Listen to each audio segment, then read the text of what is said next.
Assalamualaikum warahmatullahi wabarakatuh. Waalaikumsalam warahmatullahi wabarakatuh. Waalaikumsalam warahmatullahi wabarakatuh. Selamat pagi anak-anak. Pagi Bu. Pagi Bu. Gimana kabarnya hari ini? Baik. Alhamdulillah baik Bu. Alhamdulillah sehat. Semoga kita semua senantiasa dalam lindungan Allah Subhanahu wa taala sehingga bisa mengikuti pelajaran sebagaimana mestinya. Yang pertama Ibu ucapkan kepada anak-anakku yang bergabung untuk pelajaran hari ini. Kita melanjutkan daripada materi minggu yang kemarin. Kita sudah bicara masalah benua dan negara-negara yang ada dalam benua. Pada materi hari ini kita akan melanjutkan tentang beberapa negara. Kita akan mencoba mendeskripsikan beberapa negara yang ada di benua-benua yang sudah kalian pelajari kemarin. Mohon izin untuk share screen anak-anak, itu akan menunjukkan tentang kegiatan kita hari ini. Bagaimana anak-anak terlihat? Iya Bu. Terlihat Bu. Alhamdulillah terlihat ya. Kondisi alam negara-negara di dunia. Pada pertemuan hari ini kita akan coba membahas masalah keadaan alam dan penduduk negara Jepang. Baiklah anak-anak, langkah-langkah pembelajaran kita pada hari ini. Tadi kita sudah semuanya berdoa ya, sesuai dengan agama dan kepercayaan kita masing-masing. Kemudian menyampaikan tujuan pembelajaran, nah, ya kan? Oke. Kemudian apersepsi, kemudian menyampaikan materi, diskusi, presentasi, refleksi, dan penutupan dengan doa.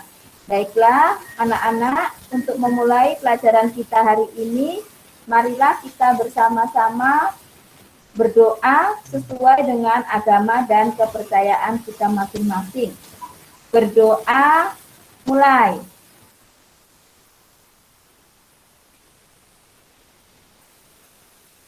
Selesai.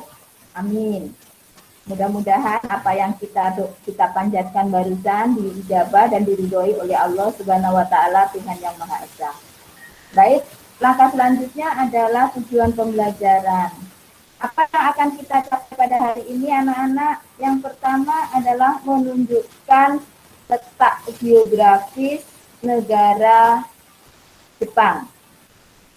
Yang berikutnya menjelaskan tentang alam negara Jepang. Yang ketiga menjelaskan kegiatan ekonomi penduduk Jepang, memberikan contoh hasil industri Jepang, dan menjelaskan keadaan penduduk musim di negara Jepang.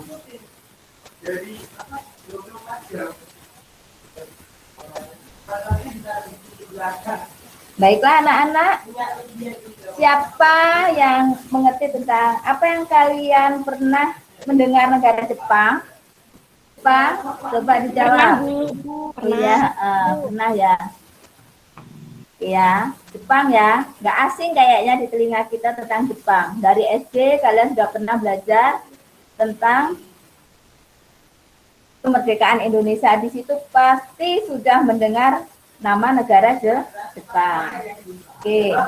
Pada pelajaran yang lalu kita sudah membahas tentang negara-negara berdasarkan kawasan dan letak benua. Di benua mana Jepang itu? Negara Jepang, anak-anak, ada yang tahu? Di benua manakah negara Jepang itu berada? Coba, salah satu jawab. Oh, di Asia, pinter, di Asia. Tepatnya di Asia mana ya? Asia Timur. Asia Timur, bagus. Kita lanjutkan berikutnya. Apakah ada hubungannya? Ya silakan yang lain coba. Ya, coba. Ada Bu. Ada Bu. Ada kan? Masa kalau kalian beli Orang tua pasti dengar, mau produk Jepang atau produk Cina? Nah, pasti ada hubungan antara Indonesia dengan Jepang. Kalau nggak ada hubungan, nggak mungkin ada orang mau memilih atau membeli produk dari Jepang atau dari Cina. Hebat. Baik anak-anak, kalau mungkin kita mengingat sejarah kembali bahwasanya Jepang itu pernah menguasai Indonesia. Indonesia. Ya, dan akhirnya setelah dikuasai oleh negara Jepang, bangsa Indonesia mampu membangkitkan semangat juangnya hingga Indonesia merdeka. Ada yang bisa menyanyikan lagu Hari Merdeka? Yuk coba kita buka mic-nya semua, bareng-bareng kita menyanyikan lagu Hari Merdeka. Hari Merdeka nggak mengerti? Yang lagunya 17 Agustus tahun 45. Bisa anak-anak? Bisa? Bisa. Oke, coba. 1, 2, 3. Nyanyikan. 17 Agustus tahun 45. Itulah hari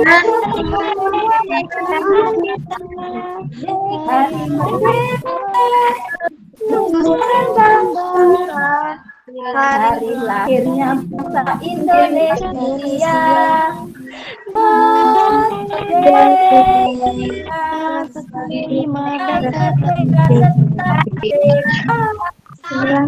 Selama hayat masih dikandung badan, kita tetap setia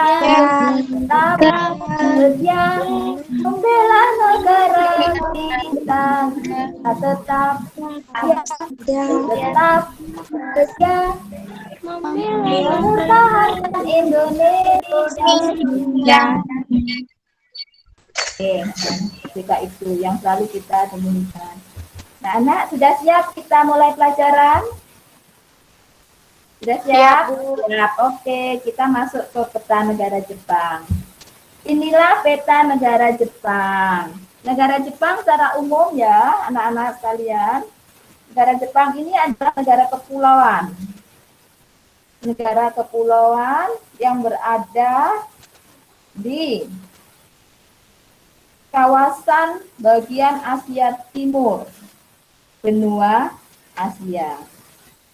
Kalau kita lihat ini Jepang dari sini warnanya saja. Bila dilihat dari letak astronomisnya ini anak-anak, negara Jepang terletak di antara 30 derajat lintang utara sampai dengan 7 derajat lintang utara. Ini ya. Ini 47-nya di sini. Oke ya, yang sebelah selatan 30 derajatnya di sini.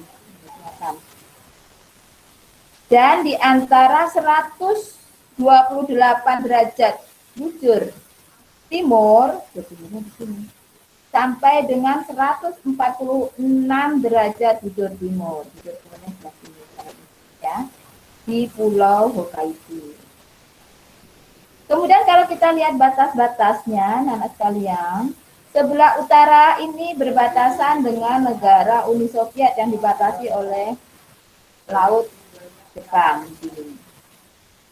Kemudian di sebelah selatan, sini sebelah selatan dibatasi oleh Samudra Pasifik. Sebelah barat di sini anak-anak, di sini ada Laut Jepang dan di sebelah berbatasan dengan negara Korea, Korea Utara dan Korea Selatan. Tetapi di sini sudah dibatasi oleh Laut Jepang.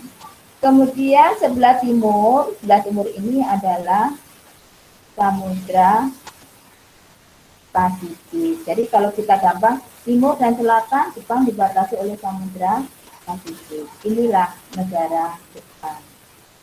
Yang kalau kita ingat anak-anak, dua kota Jepang, Hiroshima dan Nagasaki dulu pernah bom atom, hancur lebur. Tapi sekarang bangkit dari tahun 45, Jepang kena bom, sekarang sudah sama dengan Indonesia ya, tahun 76 tahun membangun kembali negara Jepang. Kemudian kita lanjutkan, itu negara Jepang yang berbentuk kepulauan tadi anak-anak ya. Pulau Jepang ini ada yang besar dan ada yang kecil. Yang terkenal, ya anak-anak, ada 4 pulau besar di negara Jepang itu. Yaitu yang pertama ini, yang paling luas ini adalah Pulau Honshu. Pulau terbesar kedua adalah Pulau Hokkaido. Kemudian Pulau Kyushu dan Pulau Shikoku. Ada 4 pulau besar di negara Jepang. Maka Jepang ini dikatakan juga sebagai suatu negara kepulauan. Baik, kita lanjutkan. Ada beberapa informasi anak-anak yang bisa kalian pahami dari negara Jepang. Di sini kita lihat keadaan alam.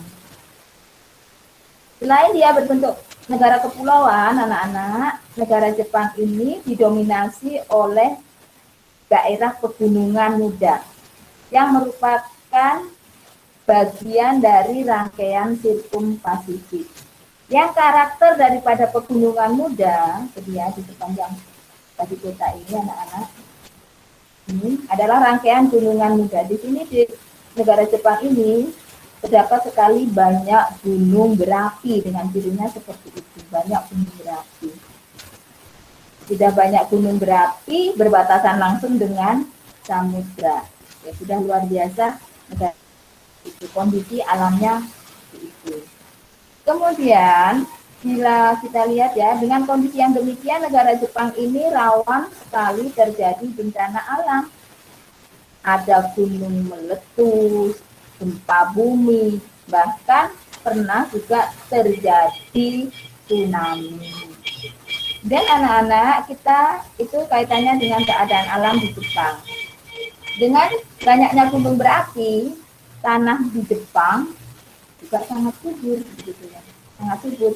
Maka kalau tidak heran kalau kalian bisa melihat orang-orang Jepang itu penghasilannya, tanam-tanamannya sangat bagus. Walaupun dia luasnya sedikit, tanahnya sangat subur, hasilnya sangat maksimal.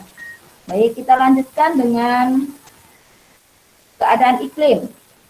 Secara matahari, dengan bujur yang tadi panjangnya, anak-anak, kalau kita lihat, kalau iklim matahari itu dilihat dari letak bujurnya ini, letak lintangnya, 30 derajat lintang utara dan 47 derajat lintang utara.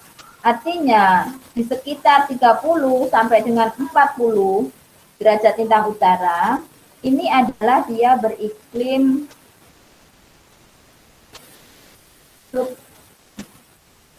subtropis. Beriklim subtropis. Dan yang 7 derajat lintang utara, 40 sampai 7 derajat lintang utara itu dia beriklim subtropis. Dengan ada, mohon maaf, beriklim sedang. Kemudian dengan iklim sedang tersebut mempengaruhi musim. Musim di negara Jepang ini terdapat 4 musim. Ada musim semi, ada musim panas, ada musim gugur, ada musim dingin. Nah, ini. Ada musim semi, musim panas, dan musim gugur. Baik. Kemudian kalau kita lihat penduduk, negara Jepang terkenal dengan pertumbuhan penduduknya sangat rendah, 0,01% per tahun. Artinya apa anak-anak? Jadi dalam 1 tahun itu, dalam 100 orang penduduk ada pertambahan 1 jiwa. Dan 90% penduduk Jepang berdiam di kota, khususnya di Pulau Honshu. Tadi pulau yang paling besar tadi ya, Pulau Honshu. Karena di sana merupakan kota besar, kota yang dimana perindustrian Jepang banyak, begitu ya. Kemudian kalau kita lihat dari etniknya, etnik terbesar adalah etnik Jepang, artinya suku Jepang yang ada di negara. Selain itu ada Korea dan ada orang-orang Cina juga yang tinggal di negara Jepang. Ada penduduk asli Jepang yang terkenal dengan suku Ainu. Mereka rata-rata adalah pemilik agama Shinto. Kalau kita melihat penduduk Jepang, anak-anak sekalian, Jepang ini adalah, kalau kita lihat, orangnya orang Asia, tetapi cara berpikirnya adalah mereka setara dengan orang-orang Eropa. Maka kalau kita lihat orang-orang Jepang ini industrinya tidak kalah dengan orang-orang Indonesia. Ya anak-anak seperti itu. Kemudian Jepang merupakan negara industri maju dengan komoditas utamanya adalah barang-barang elektronik dan kendaraan bermotor. Seperti yang tadi saya sampaikan, bahwasanya Jepang itu negara itu yang bisa Ibu sampaikan anak-anak. Sekarang kita lanjutkan setelah materi kita akan ini Ibu silakan kalian secara berpasangan untuk mengerjakan ini. Oke, ada kelompok 1, kelompok 2, kelompok 3, kelompok 4, kelompok 5 dan kelompok 6. Kita akan coba untuk membahas tentang ini pertanyaannya. Silakan masing-masing siswa untuk boleh memilih pasangannya untuk mengerjakan tugas ini. Silakan kalian dengan temannya pakai chat, silakan berdiskusi, cari temenan berpasangan. Jawabnya satu-satu aja. Satu kelompok ada satu pertanyaan ya.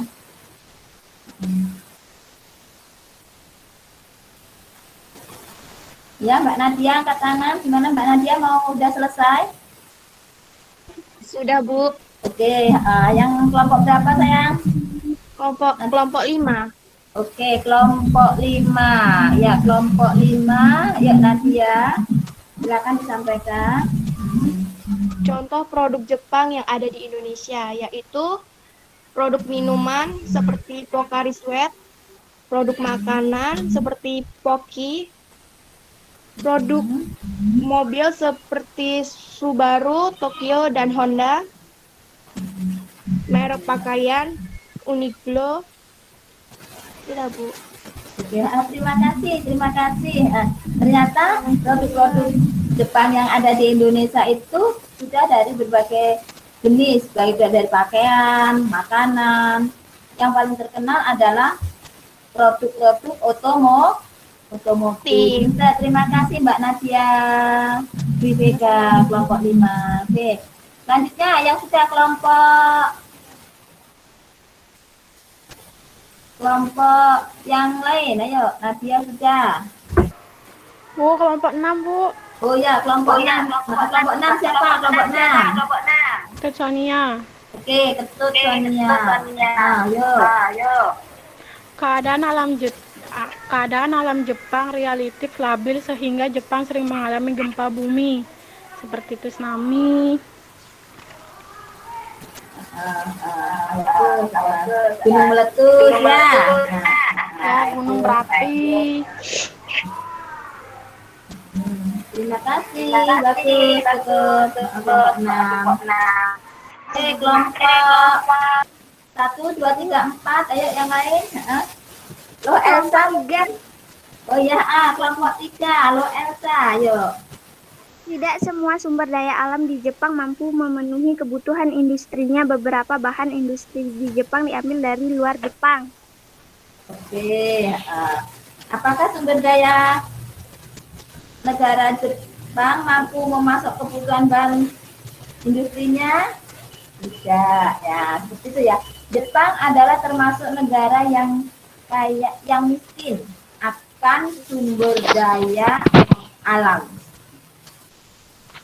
Ya anak-anak ya, termasuk negara Jepang itu adalah negara sedikit sekali memiliki sumber daya alam. Oke. Kelompok 3 tadi, siapa namanya tadi yang kelompok 3 tadi? Elsa. Ya, Lo Elsa. Oke. Kelompok 3. Oke, kelompok 4, kelompok 1, 2. Yuk. Kelompok 1, Bu. Oke, kelompok 1 siapa? Sheila, oke. Jepang memiliki sumber daya alam yang rendah, tetapi perdagangannya menolongnya mendapatkan sumber daya untuk ekonominya. Contohnya sektor jasa, sektor industri. Industri ekspor utama Jepang adalah otomotif elektronik. Kawasan industri tersebar di jumlah prefektur. Ya. Ya, oke ya. Terima kasih Mbak Dela. Kelompok 1 ya tadi ya. Ya, Bu. Buktinya banyak kota-kota industri di negara Jepang. Jepang. Kemudian tadi saya disebutkan, terima kasih, tadi ada selain kota industri, banyak hasil-hasil industri negara Jepang yang sudah dipasarkan sampai dunia internasional. Nah, itu sebagai buktinya negara industri, hasil ekspornya juga berupa barang-barang industri. Oke, kelompok. Saya Bu, kelompok 2. Oke, tengah Susma.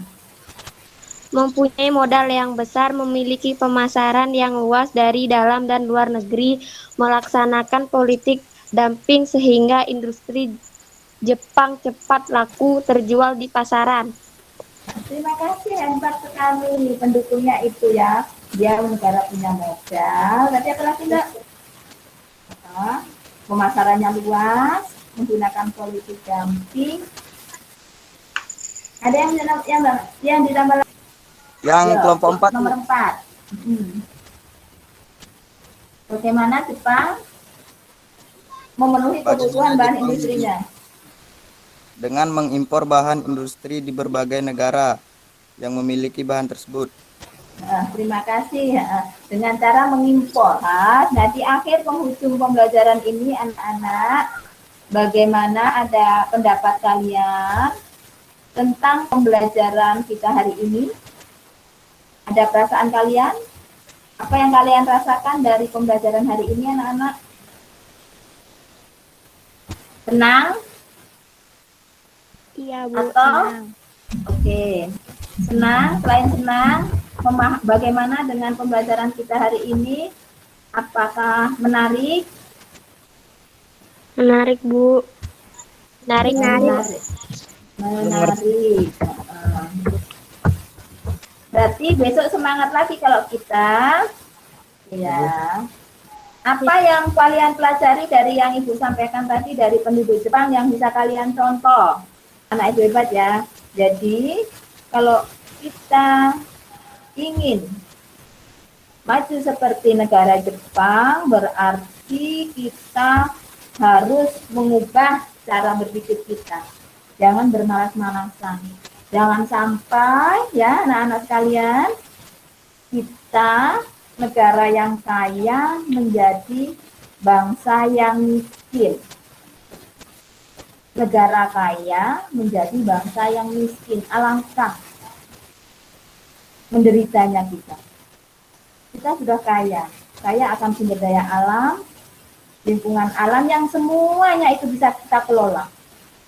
Tinggal kita mau atau tidak. Itu pesan Ibu, anak-anak sekalian. Jadi pikirkan, apa ke depan yang harus saya lakukan sebagai penerus bangsa ini untuk membangun bangsa Indonesia. Iya, Ibu harapkan tetap semangat, disiplin. Ketika disampaikan anak-anak, kita pertemuan jam 8.30 ya, 8.30 semua masuk. Bisa langsung mulai. Begitu ya. Ya, Bu. Terima kasih anak-anak atas pelajaran kita hari ini. Semoga kalian semua sehat, semua menjadi orang yang sukses. Sampai berjumpa minggu depan pada pelajaran IPS. Baiklah, kita tutup pelajaran ini dengan berdoa sesuai dengan agama dan kepercayaan kita masing-masing. Berdoa mulai.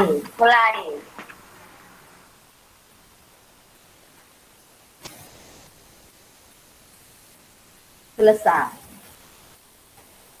Ibu minta tolong kalau fotonya dibuka bisa nggak anak-anak? Kurang dan lebihnya Ibu minta maaf. Semoga apa yang kita lakukan hari ini benar-benar menjadi bermanfaat untuk kita semua. Akhir kata, wabillahi taufiq walhidayah. Wassalamualaikum warahmatullahi wabarakatuh. Waalaikumsalam.